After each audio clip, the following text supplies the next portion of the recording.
साथिया कहते हैं स्वास्थ्य, जो हम साथिया बनाते हैं घरों पर, ये बौद्धिज्म का प्रतीक है।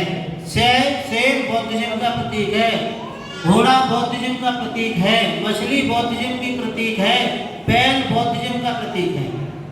स्वास्थ्य में 4 भुजाएं होती हैं, ये दर्शाती हैं गौतम बुद्ध की 4 शिक्षाएं थी।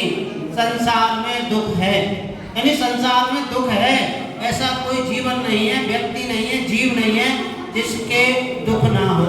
दूसरा, दुख का कारण है, हर दुख का एक कारण होता है। कोई दुख है उसका, यानी कोई चीज है तो उसका एक कारण है। अगर आपके पैर में दर्द हो रहा है तो कोई ना कोई कारण है, आपको थकान हो रही है तो कोई ना कोई कारण है। तीसरा उन्होंने कहा संसार में दुख है, दुख का कारण है और दुख का निवारण भी है, यानी जो हमारा दुख है उसका इलाज भी है। और उसका इलाज बताया उन्होंने अष्टांग मार्ग, 8 शिक्षाएं। इन 8 शिक्षाओं को हम फॉलो करके इन दुखों से छुटकारा पा सकते हैं। जैसे सम्यक दृष्टि, अच्छा देखना, सम्यक ज्ञान, अच्छा ज्ञान होना चाहिए हमारे पास, सम्यक बोली, हमारी भाषा अच्छी होनी चाहिए, सम्यक विचार, हमारे विचार अच्छे होने चाहिए। तो उन्होंने बहुत सारी कुरीतियों पर कुठाराघात किया। उन्होंने एक बात, 2 बातें ऐसी कही जो आज पूरे विश्व में वही हैं। उन्होंने कहा था हर चीज का कोई न कोई कारण होता है। आज विज्ञान में जितने भी आविष्कार हैं, जितने भी चीजें हैं, सब उन्हीं के इसी सिद्धांत पर चलते हैं। कोई चीज है तो उसका कारण है, कोई गर्मी पड़ रही है यहाँ तो कोई कारण है, बीमारी है तो कोई कारण है। तो आज जितने भी आविष्कार हुए, जब यूरोप ने बुद्धिज्म को पढ़ा, जब अंग्रेज यहाँ आए, यहाँ से साहित्य उन्होंने देखा, वहाँ ट्रांसलेट किया, पाली से, चाइनीज भाषा से इंग्लिश में तो पढ़ा, तो उन्होंने समझा। आज जर्मनी में चले जाओ, जर्मनी से लेके जापान तक खुदाई में गौतम बुद्ध निकलते हैं। जर्मनी में झंडा है, उसमें स्वास्थ्य बना हुआ है। यूनान, फ्रांस, ग्रीक, ब्रिटेन, आयरलैंड, सभी देश बुद्धिज्म से प्रभावित थे। तो गौतम बुद्ध ने 2 बातें कही थी, अपदीपो भव, यानी अपना दीपक स्वयं मरो। दीपक का मतलब अपना अंधेरा तुम स्वयं दूर कर सकते हो, अपना अंधकार तुमको खुद दूर करना पड़ेगा। दुनिया की कोई भी ताकत तुम्हारे अंधकार को दूर नहीं कर सकती। अगर आप बीमार हैं, दवाई आपको ही खानी पड़ेगी, ऐसा नहीं कि किसी दूसरे को दवाई खिला दें और आप ठीक हो जाएं। दूसरी बात उन्होंने कही थी कि किसी की कही हुई बातों पर, किसी की सुनी हुई बातों पे, या कोई बात किताब में लिखी हुई है, या कोई बात मैंने कह दी है, तो उस पर ये विश्वास मत कर लेना ये सत्य है। जब तक वो तुम्हारे ज्ञान की कसौटी पे खरी ना उतरे, जब तक वो तुम्हारे तर्क में ना आ जाए, तब तक आप किसी बात पर विश्वास ना करें। तो उनके समय की एक कहानी है कि एक बार गौतमी नाम की उनकी एक उपासका थी, तो उसका पुत्र मर गया। तो जैसे हर समय हर महापुरुषों के लिए कुछ न कुछ उद्दंडी लोग होते हैं, तो वहाँ के उद्दंडी लोग थे ब्राह्मण। उन्होंने कहा ऐसा है, तेरा पुत्र मर गया है, गौतम बुद्ध तो भगवान है, वो तो दुनिया का बहुत बड़ा आदमी है, तेरे पुत्र को जीवित कर देगा, जा। उसको भड़का दिया। अब जब उस समय उनका जो आसन था महाराज बिंबिसार के यहाँ लगा हुआ था, तो उनके यहाँ आई रोटी लगती हुई, तो पहले द्वारपालों ने रोका। गौतम बुद्ध ने कहा नहीं आने तो क्या है, तो मेरा पुत्र मर गया है, मेरे पुत्र को आप जीवित कर दीजिए, आपके पास तो बहुत सारी शक्तियां हैं। तो गौतम बुद्ध ने कुछ क्षण सोचा, फिर बोला हाँ मैं आपके पुत्र को जीवित कर दूंगा, लेकिन आपको एक छोटा सा काम करना पड़ेगा। क्या? कि मुझे कुछ सरसों के दाने चाहिए। उनकी बस इतना सा काम अभी लेके आई, और जैसे उठ के चलती, उन्होंने रोका कि बात बहुत सुनती जाओ। तो क्या? तो मुझे दाने उस घर के चाहिए जिस घर में कोई मरा न हो। अब वो गौतमी बोली कि कोई न कोई तो घर ऐसा होगा ही जहाँ से मैं दाने ले आऊंगी।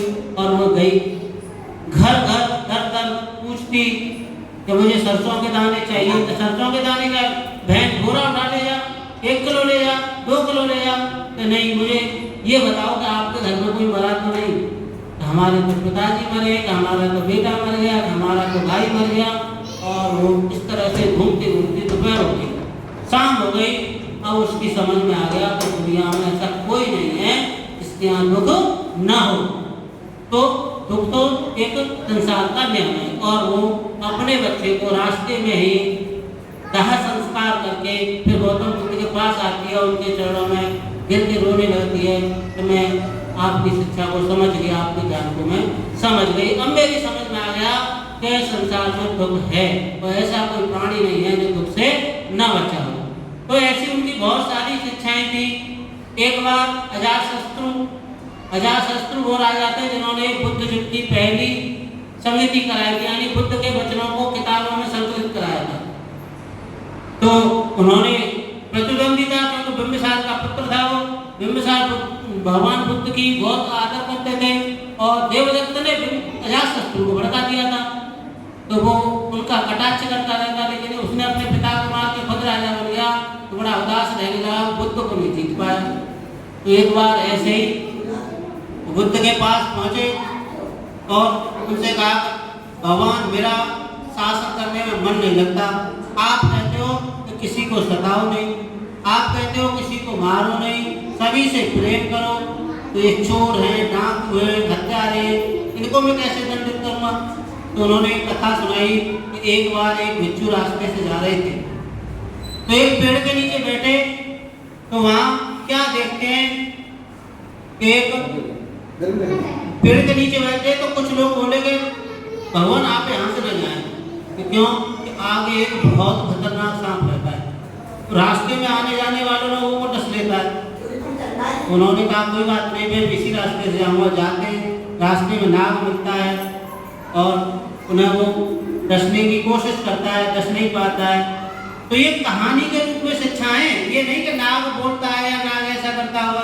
तो उन्होंने उससे वार्तालाप कहा कि तू क्यों लोगों को डसता है, तो लोग मुझे परेशान करते हैं, अगर मैं डसूंगा नहीं तो फिर ये मुझे मार देंगे, तो नहीं, तुझे ऐसा नहीं करना चाहिए, तुझे सीलों का पालन करना चाहिए।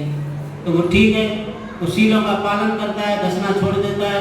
तो अब क्या है कि बच्चे उसकी पूंछ पकड़ के खींच रहे हैं, कोई मुंह पकड़ के खींच रहा है, कोई कंकड़ मार रहा है, कोई पत्थर मार रहा है।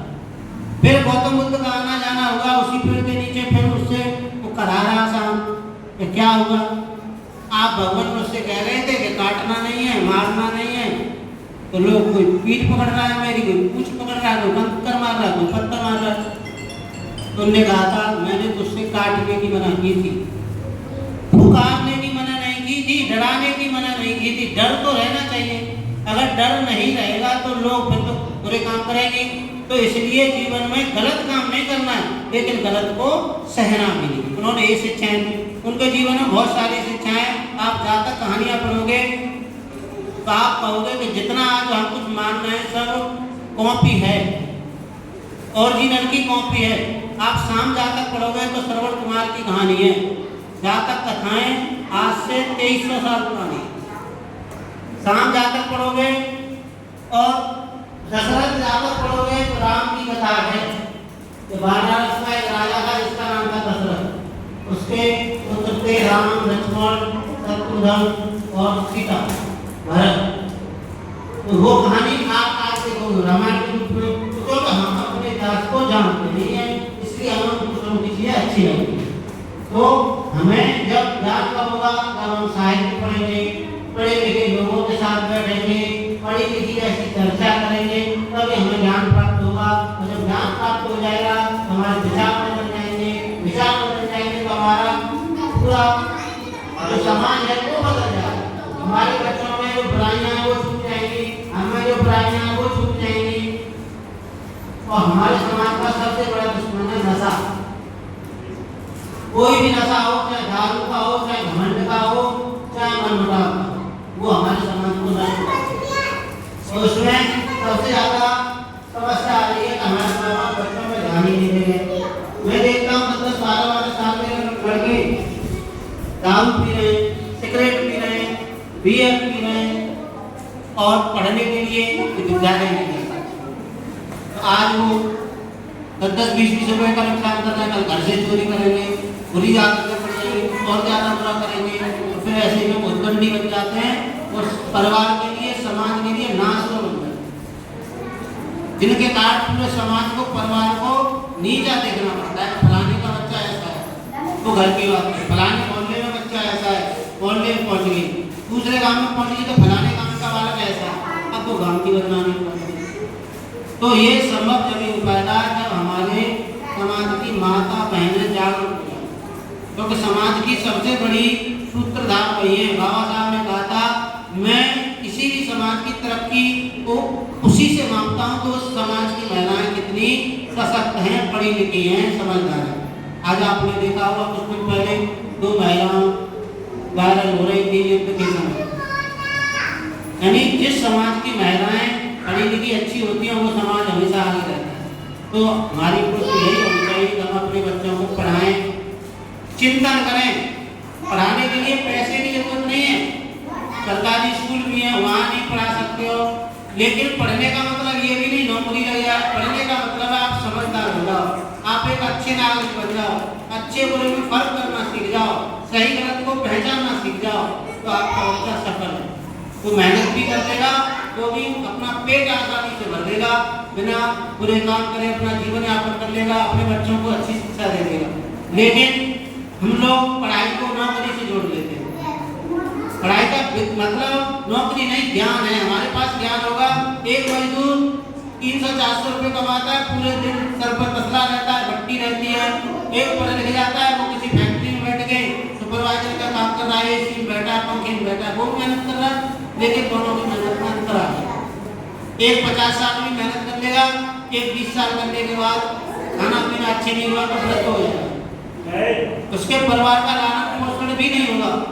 तो मेरा तो केवल इतना ही सोचना है, कहना है कि अगर हम अपने समाज की तरक्की करना चाहते हैं, अपने समाज को सुधारना चाहते हैं, तो हमें महिलाओं को और ज़्यादा सशक्त बनाना पड़ेगा, उनको जागरूक करना पड़ेगा, उनको समझाना पड़ेगा कि आप परिवार की सूत्रधार हैं। पुरुष परिवार में इतना ज़्यादा प्रभाव नहीं डाल सकता, क्योंकि वो दिन में काम करने चला जाएगा, शाम को आएगा, बच्चे क्या कर रहे हैं नहीं पता है, लेकिन माँ बच्चों के पास सबसे ज़्यादा रहती है। तो सबसे ज़्यादा माँ का ही प्रभाव संतान को पड़ता है। तो वो चाहे तो अपने परिवार को बना सकती है, वो चाहे तो अपने परिवार को बिगाड़ भी सकती है। हो सकता है 200-400 रुपये का काम कर ले, 10-20 हज़ार जमा कर ले, लाख 2 लाख जमा कर ले, तो हमारी संतान खराब निकल आई तो वो 2 महीने भी नहीं चलेंगे पैसे, और तुम्हारा जो धन होगा उसको भी बर्बाद कर देंगे। तो कबीरदास ने भी कहा था कपूत तो का धन संचय और पूत सपूत तो धन संचय। अगर आपके पास पूत अच्छा है तो कोई धन की जरूरत नहीं है, और पूत खराब है तो कितना भी धन कर जाओ, सारा धन कर। तो मेरा तो यही कहना है कि ऐसे प्रोग्राम हर वर्ष होते रहें, अच्छे स्तर पर हों, ज़्यादा से ज़्यादा लोगों के बीच हों, ज़्यादा से ज़्यादा लोगों को जागरूक किया जाए। लेकिन जो प्रयास यहाँ हो रहा है वो स्वागत योग्य है, और उनका उत्साहवर्धन भी करना चाहिए।